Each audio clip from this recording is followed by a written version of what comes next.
தந்தை மகன் தூயாவியாரின் பெயராலே ஆண்டவருடைய பெயராலே நமக்கு உதவி கொண்டு ஆண்டவர் உங்களோடு இருப்பாராக. மன்றாடுவோமாக.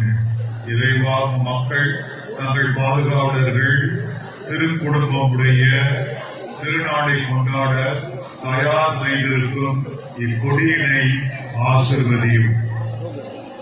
இக்கொடி உயர ஏற்றப்படுவது போல இவருடைய உள்ளங்களும் விண்ணகம் நோக்கி உயர்த்தப்படுவதாக. வருகின்ற நவநாட்டில் கொடியை காண்போர் அனைவரும் திருக்குடும்பமாகிய இயேசு மரி சூசையை நினைவு கூர்ந்து அவர்கள் தம் முன்மாதிரியை பின்பற்றி உகந்தவர்களாவார்களாக. எங்கள் ஆண்டவராகிய கிறிஸ்து வழியாகவே மன்றாடுகிறோம். ஆமென்.